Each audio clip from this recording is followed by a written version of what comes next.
Don't fool yourself. These rocks and this metal may be lashed together, but they ain't tamed. This far out, the only law is outlaw.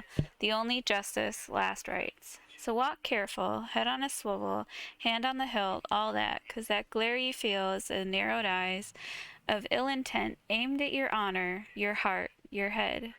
And know this, your every step is set upon blooded ground, the whole of the shore. This is a wasteland built where a few sought to survive. In the dim light of a lost age, this wild frontier was a fleeting, hope-turned final resting place, a graveyard at the end of existence. Some say you can still hear the screams, echoes of the lost and damned, ringing from just out of sight. Don't believe 'em? That's just the stretching and bending of the supports, old metal moaning in the celestial breeze, the grinding of scrap and stone calling out, giving warning. These tethered lands be not safe, this twisted reef be not kind. This is an excerpt from C.C. Lagrange's translations of writings and observations from the tangled shore of fallen text. There's no way that's a direct translation. Cade 6. I mean, it could be. Page 2. Even here, by thy tongue be damned. Even here the whispers persist, faint but present. Excerpt from C.C. Lagrange's translations of writings and observations from the tangled shore of fallen text. A dredge fell, left to die, a forgotten pirate set on a path toward salvation. His crew had raided the moon looking for ether. They found only death, and then he was alone. Hyrex the small, Hyrex the timid.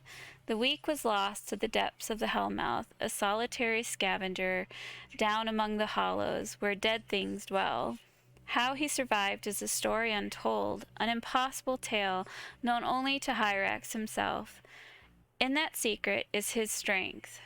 For poor, weak, pathetic Hyrax came out of that hell as something other, still fallen, still alone, but changed by all he'd seen and learned. His mind opened, set adrift to the wonders of all the nightmares he had never imagined. Some say he spent his time hidden in the shadows of that cruel land, scouring the mysteries of the world's grave. Others suggest he peered into a hateful shrine and found truth in the unutterable horrors whispered from the abyss. Truth is, only Hyrax knows. Truth is simple as it is puzzling. Yes, he did. Scour the grave, hear the whispers. Only then could all that followed transpire. For a lowly dreg to rise from their docking to stand as a baron is rare enough, but that a fallen of any stature could crack the layers of understanding that barricade the known universe from the ascendant plane is more than improbable. It was impossible. Until it wasn't. For Hyrax succeeded where so few have. He crafted his own throne world and began a monstrous quest to expand his knowledge, etching its harshest truths upon his enemies, and his work has progressed unchecked. It is his name the children do not speak when sharing tales of the haunting of Nemesis.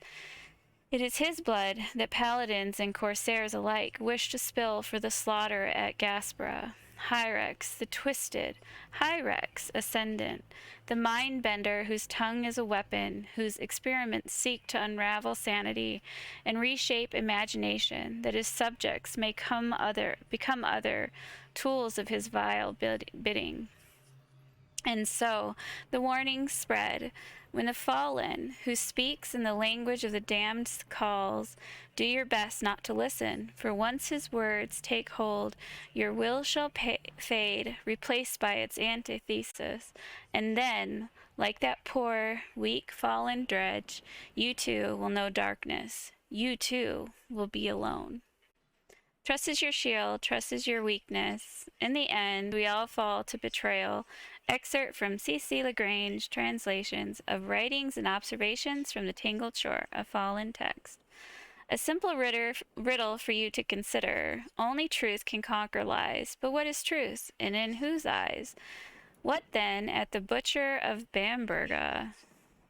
What then at the Psyche horde's slayer, the terminus of the Grey Legion, the sliver of the shadowed veil, the bandit of old Bassa, the dire siren of Valion's reprieve? What then of so many who are one, a single scourge, responsible for many varied tragedies? The trickster, the liar, silver-tongued Arx, the wit, she who bartered with the spider and nearly lost him his life, she who swindled a dozen bounty hunters that she alone may profit. So the many tales of Arcus's sleight of hand and tongue and mind, the enemy who has won battles where no battle was fought, who has killed more rivals than have ever risen to her challenge.